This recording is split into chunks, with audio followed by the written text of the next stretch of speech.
Petri Wine brings you Basil Rathbone and the New Adventures of Sherlock Holmes.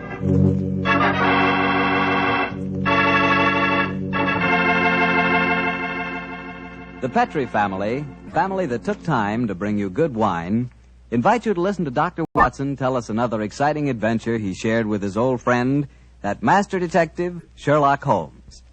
And say, if you'd like to try a new adventure in good eating, will you just make sure that your dinner tomorrow night includes a bottle of Petri California Burgundy. Petri Burgundy is the ideal wine with any kind of meat or meat dish. That Petri Burgundy is a hearty wine, just as rich in flavor as it is in color. It's the perfect companion to a thick, juicy steak or a piping hot pot roast or a good hamburger. You know, that Petri Burgundy has a happy faculty of turning a simple meal like, say, a hamburger sandwich into a feast. Believe me, here is a wine that's clear, fragrant, and delicious. A wine that you can serve to your friends proudly. Petri Burgundy. Remember, the name Petri is the proudest name in the history of America's wines.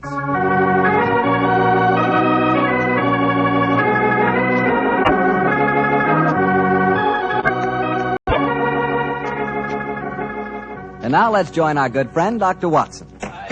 I'm out here on the patio, Mr. Bartell. Well, I see you're making the most of a wonderful evening, Doctor. Oh, yes, my boy. It's pleasant to sit out here on a summer's night with a good friend and a pipe, a bottle of wine. Help yourself to a glass and sit down. Well, thank you, sir. All ready with tonight's new Sherlock Holmes adventure, Doctor? Yes, and a strange story it is. It was in the autumn of 1899, Mr. Bartell, that I decided both as doctor and friend that Sherlock Holmes was in desperate need of a holiday. He'd really been overdoing it, huh? Oh, yes, my boy. It had been an unusually busy year, and at the time my story begins, Holmes was suffering from complete exhaustion. So, my boy, towards the end of October in that year, we found ourselves in the charming city of Kazanlak, capital of the small Balkan kingdom of Grozny. A few nights after our arrival, I remember Pavlu Krasnodar, Groznian Minister of Police, took us to hear the singing of a certain young Hungarian opera star, Miss Lily Rayner, who was then touring Europe. At our table was her fiancé, the charming young aristocrat Prince Stefano. And it was very easy to see as he sat there listening to the song that the boy was head over heels in love. It was a haunting melody that she sang, Mr. Bartell. I can almost hear it now.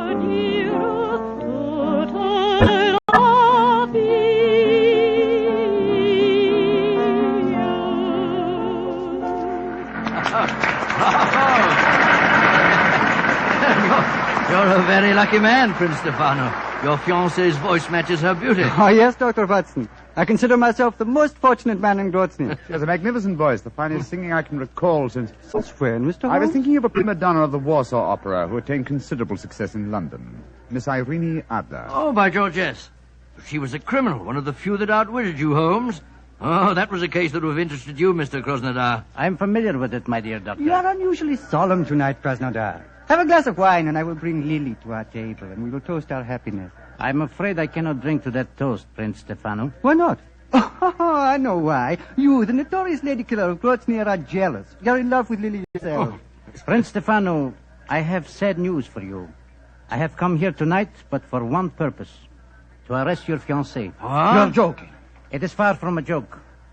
At my ministry, we have evidence, conclusive evidence, that Miss Lily Rayner is a spy. Spy? Good Lord. And the penalty for spying in Grozny?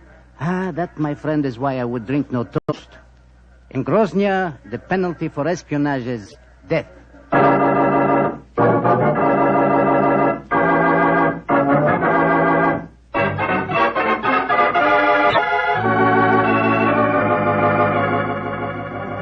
Yes, I know, but Holmes, you must do something to save that girl. You can't just turn in for the night without trying to help her in some way. They might shoot her in the morning. Krasnodar's no fool. Since he's made the arrest, obviously he has a watertight case against the girl. I suppose so.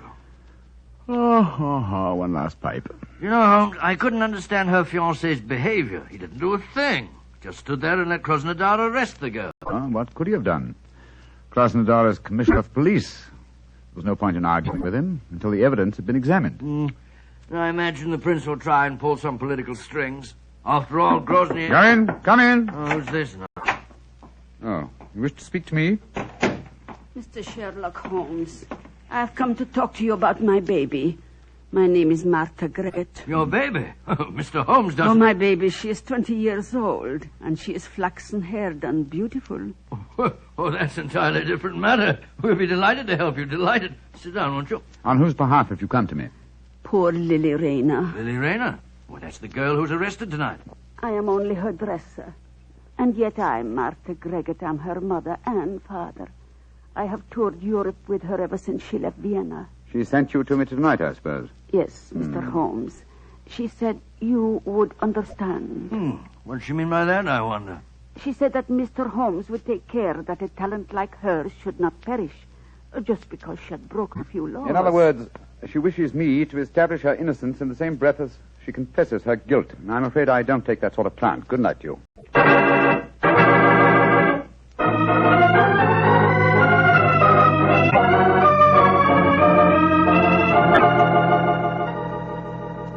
Mr. Holmes, Dr. Watson, Krasnodar? I am glad that you came to my office this morning. I can show you the proof of Miss Lily Rayner's guilt. As distinguished foreigners, I should like you to know that though the penalty for political crimes is swift and severe, we are most careful that the incriminating evidence is beyond question. You see these letters? Yeah. We found them sewed into the bodies of her gown. Oh, good gracious me. They're a series of highly dangerous letters from Joseph, the leader of the Revolutionary Party with whom she is obviously hand in glove. Here, you may examine them if you wish. Say, it looks like Greek to me. My knowledge of the Grosnian language is far from perfect, but these letters certainly seem to incriminate their owner beyond doubt. You will observe that the letters have followed her to each of the cities in which she has been singing. All of them ask questions as to the military garrisons and the chances of a successful revolution. She has been a dangerous spy. Yes, I can see that, sir. But even so, isn't the death penalty excessively severe, particularly for a woman? Dr. Watson, the Balkan states are a hotbed of European intrigue. Our penalties must be severe, and we cannot make concessions to the sex of a culprit. This man Joseph, the writer of these letters, have you been able to find any trace of him? None. If only we could. But we have never even seen the man. However, we are fortunate to trap his assistant and apparently the lady of his choice. Lady of his choice, but she was engaged to Prince Stefano. Undoubtedly a blind. In her home, we found an unsigned love letter in English. It was in the same handwriting as these letters from Joseph. Are you satisfied, Watson? Well, I suppose. Obviously, she's guilty. Well, there's no place for me in this affair, particularly when you consider that she made a virtual confession in sending her dresser to me last night. I suppose you're right, but just the same, if you want to trap this man Josip, I should think it'd be wiser to hold the girl as a hostage. It might bring him on the scene if he's afraid she'll talk. If you hang her, you'll never find him. Dr. Watson, in my country we found that prompt justice gets the best results. And for your edification, we do not hang in Grozny. No? The death penalty is exacted at the hands of a firing squad. And when is the execution to take place? You have timed your visit well, my friends. Please to step onto the balcony. Oh, dear.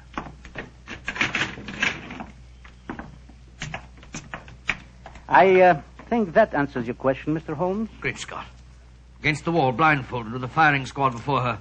It's Lily Rayner. Grosnian justice indeed moves swiftly, Mr. Krasnodar. It has to, my friend. Capitano! Hospritov? Great heaven, I can't watch this. I don't care what she's done. I don't want to see it. Up! Two! Nurse! Up! She's crumbled to the ground. Poor little thing. What an artist. Hard to see a woman executed even if she is a spy. May all traitors to Grozny die as swiftly. Oh, but what a loss. Her beautiful voice. Yes, her beautiful voice. Shall we go in, gentlemen?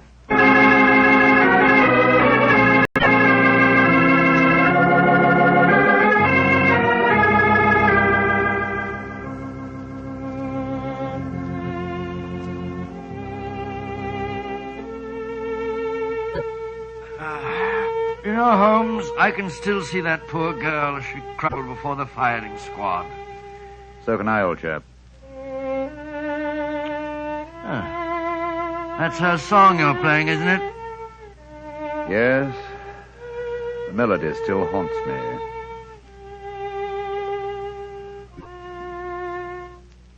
You blame me, don't you? Blame you for what? For not preventing her death. Oh, of course I don't blame you, Holmes. The girl was guilty. Grosnian law prescribes the death penalty for her crime. After all, what could you have done about it? Nothing. Absolutely nothing. And yet...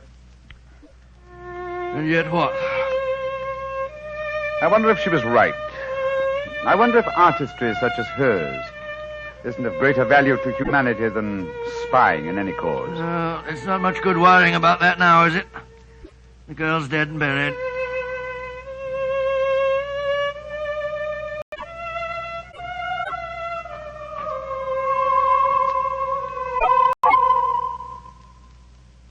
Watson, What's the matter, Holmes? did you hear that? I hear what? I could swear that I heard the dead girl's voice. She was singing a song to my accompaniment. Oh, dear me. Your nerves must be in a very bad state, Holmes. Hearing voices indeed. You'd better turn in for the night. Perhaps. Well, it may be more my conscience than my nerves. I'll give you a sleeping draught if you like. No, my dear Shepard. I'm all right. It's funny, though. I've sworn that... Oh, well. Play some more of that tune, will you, Holmes?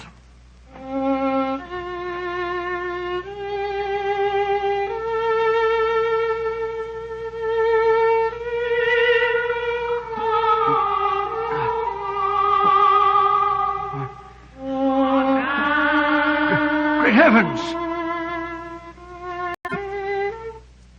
Uh-huh. You heard it this time, eh, Watson? Of course I did. It was her voice. There's no mistaking it. Holmes, I don't believe in ghosts, and yet I could swear... Listen.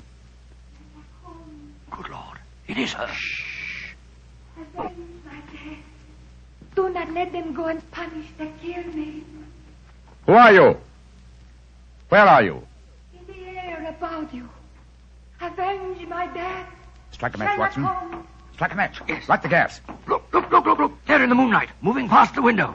It's the figure of that girl that was shot to death. A match, Watson. I'll guard the door. There. Gas is lighted. She's vanished, Holmes. And not by means of this door. We're standing in front of it. And there's no other exit from the room. Holmes, I don't like this. We're dabbling in the supernatural. Stop trembling, Watson. Whatever the explanation for this may be, one thing at least I find quite fascinating. And what's that? It's the first time in my career that I ever had a ghost for a client.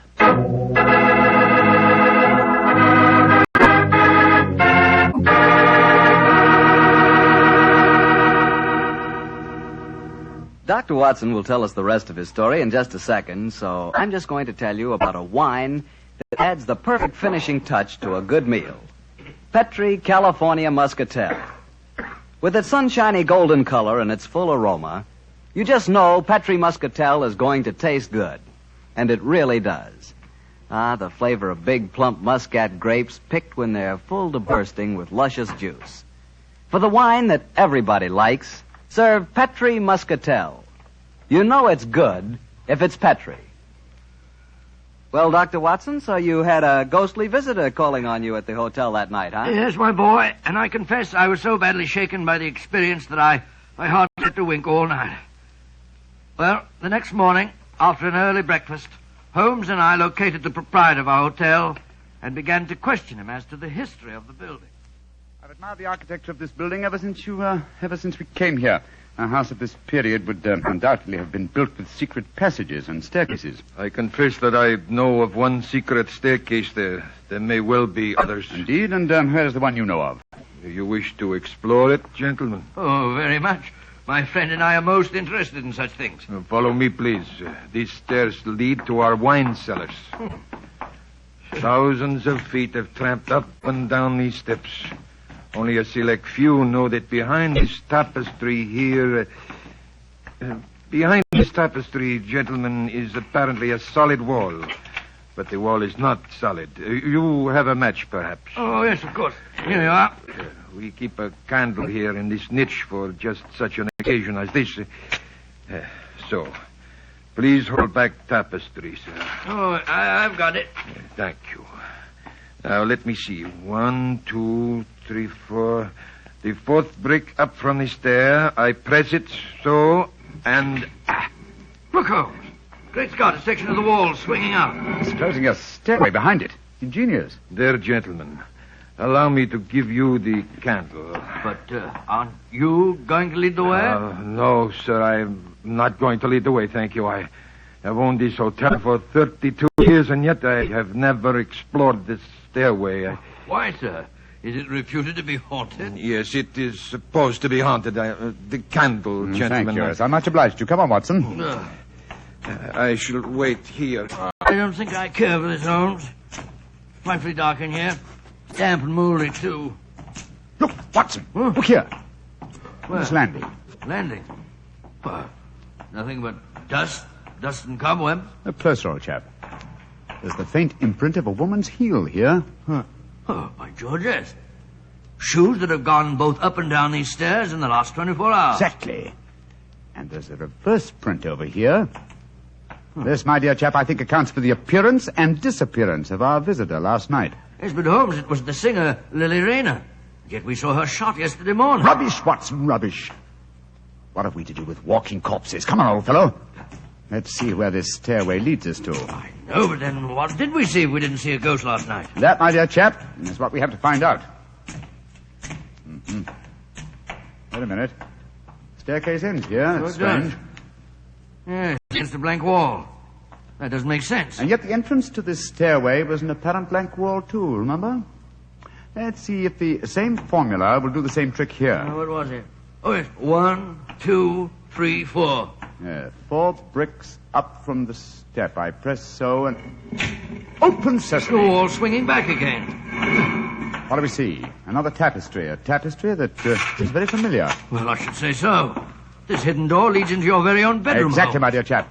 Now we know beyond doubt how the apparent ghost made her appearance last night. Don't you suppose it must have been someone impersonating the dead girl? That, my dear fellow, is a question that can only be answered by calling on her fiancé, Prince Stefano. Let's go over and see him at once, shall we?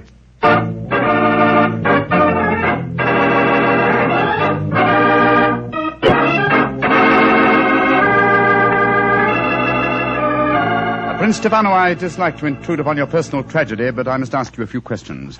Ask your questions. Did your fiancée have a sister who may have resembled her? No. She had no living relatives at all, Mr. Holmes. Well, tell me this. Who inherits her estate, sir? Her dresser. A faithful old woman by the name of Gregor, who looked after her for some years. I see. Did Miss Rayner have an understudy? As a singer, she could have no understudy. She was irreplaceable. You say as a singer.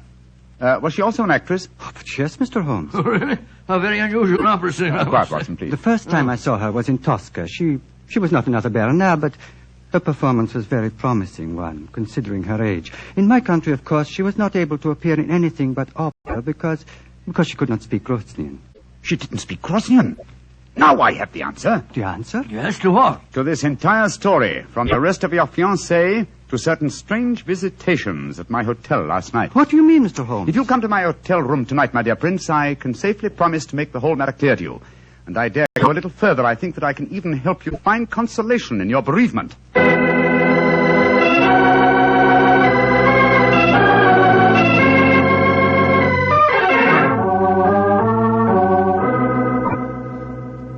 Ladies and gentlemen, I can see that you wonder why Dr. Watson and I have asked you to come here to our hotel tonight. As Minister of Police, I should be stupid if I did not realize that since your other two guests are the Prince Stefano and Martha Gregor, the dead girl's dresser, that this meeting has some bearing on the execution of Miss Lily Rayner. I should prefer to say her murder. Ladies and gentlemen, if you please, I should like to make my own position in this matter quite... 2 nights ago, you, Martha, came to me on behalf of Miss Lily Rayner to solicit my aid. I, convinced that she was guilty, refused that aid. Yesterday morning, she died before a firing squad. Last night, her ghost appeared to me here in this room and asked me to avenge her death. Her ghost? What nonsense are you talking? It would be no surprise to me if her poor murdered soul came back from the grave to ask for justice, sir. I saw her, my good woman, almost as clearly as I see you all now. I agree with Krasnodar. To talk of ghosts is beyond belief. Please let me finish. When I had this visitation last night, I decided to investigate the case thoroughly. I did so today, and I can assure you that Miss Rayner paid for a crime she did not commit. What grounds do you have for saying that, Mr. Holmes? The letters that were supposedly written to her were in the Grosnian language, and yet today Prince Stefano informed me that she could not appear in the theater here because she did not speak the language. But those letters were sewed into her bodice hole. That's true, my dear fellow. And who was the only person who had the opportunity to do that? The same person who came to me 2 nights ago and succeeded in convincing me that Miss Rayner was guilty, her own dresser and supposed friend. Are you suggesting that I'm suggesting that you inherited her estate on her death, and that you would have lost that inheritance if she had married and had a family of her own. What do you have to say in answer to that, Martha? That I am among madmen. This talk of ghosts proves it. Very well, then. Let the ghosts support my theories. Hand me the violin, will you, Watson, old fellow? Oh, yes, of course. Thank you. Now, turn down the gas light. Right you are. That's it. And listen.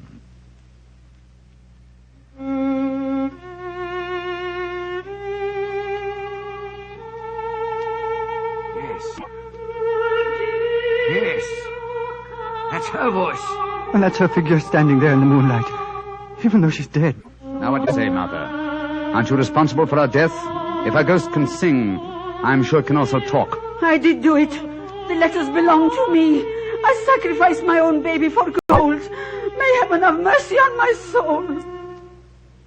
A confession in front of 4 witnesses. Why not take it away, Krasnodar? We'll testify later. I will. Come with me, Martha. I killed my own baby. I deserve to die. Well, shall I turn up the gas, Holmes? Ask Prince Stefano. No. Do not turn it up. I've seen, heard the ghost of my beloved when the lights were down. I'm not afraid. Please play her melody again, Mr. Holmes.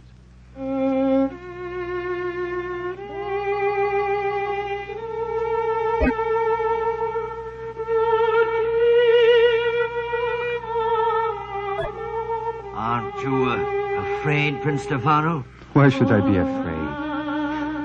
Lily, my beloved, your spirit I know can be no evil one. I love it. I love you living. The pleasure of love lasts but an instant. Love's regrets last for a lifetime. This is now my lifetime, brightened by your gracious ghost.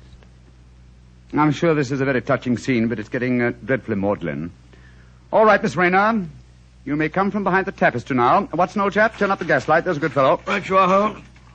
Prince Stefano, permit me to reintroduce you to your far from ghostly fiancée, Miss Lily Rayner. Lily, my beloved, you're not dead. No, I am not dead. Though I cannot see how Sherlock Holmes fathomed my secret. And there, my dear young lady, you're in exactly the same boat as I am. Surely the answer is obvious. You gave me the key yourself, Prince Stefano. I did, but how, Mr. Holmes? When you informed me that Miss Rayner had once played the title role in Tosca. Tosca, what's that got to do with anything, Consider Holmes? the plot, Watson. A minister of police who is very susceptible to a lady's charms arranged a false execution. Knowing Mr. Krasnodar's weakness, Miss Rayner, you prevailed upon him to do likewise. Huh. Well, then the whole execution was a piece of pantomime. The rifles must have contained blanks. That's right, old fellow.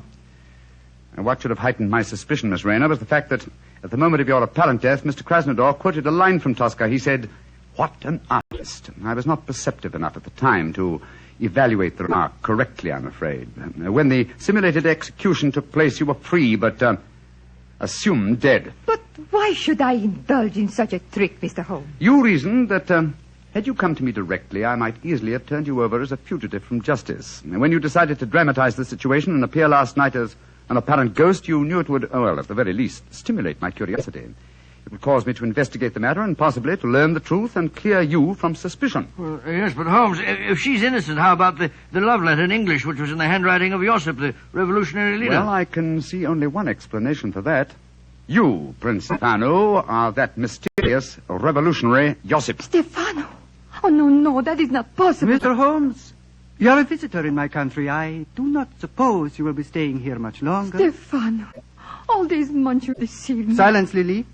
Gentlemen, I hope for your own sake you will not be staying here much longer. Oh. I've been threatened by far more imposing adversaries than you, Prince Stefano. I suggest that you leave my room. It's none of my business dabbling in Groznian political affairs. Your secret is safe. In any case, I came to Grozny for a holiday. Goodbye. Goodbye, Mr. Holmes. On my soul, Holmes, if we were in London, you wouldn't behave in this offhand way. But we're in Grozny, old chap, aren't we? Hand me the violin, will you? All right, here you are. Thanks. You know, Watson, I've only had professional dealings with 2 singers in my life. The first was Irene Adler, and she fooled me, oh, so cleverly. And this singer tried to fool you and failed dismally. Seems to me the score's about even. No, old chap, no. This one was an amateur. Irene Adler will always be the woman. Well, I think that's enough excitement for one day, don't you? After all, I am supposed to be taking a holiday.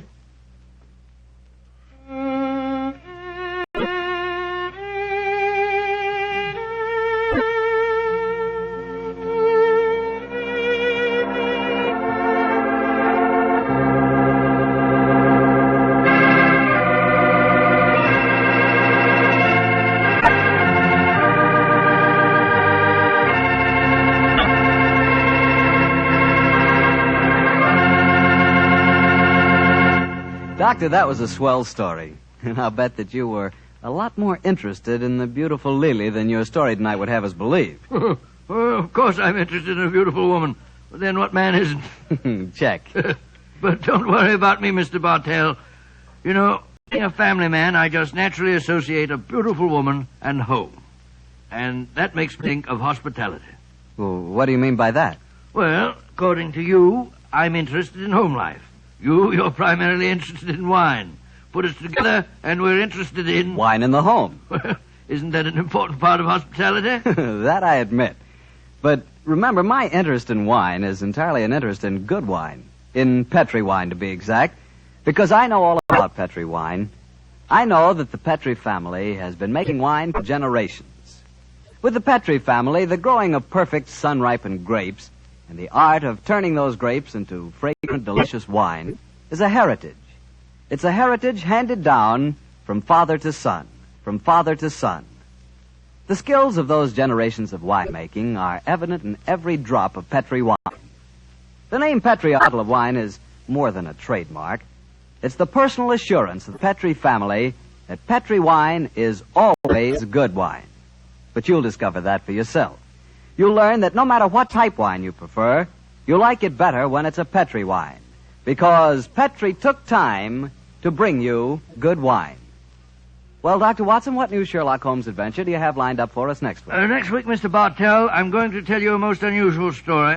Sherlock Holmes crossed swords with a famous Frenchman and proved that although the English have been called a nation of shopkeepers, that a murder did not always prove to be a good bargain.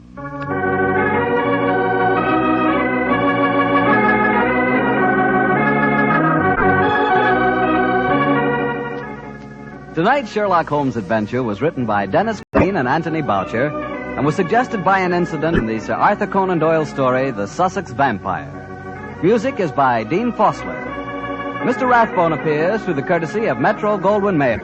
And tonight, Dr. Watson was played by Mr. Joe Kearns, who substituted for Mr. Nigel Bruce. Mr. Bruce is scheduled to return to the program next week.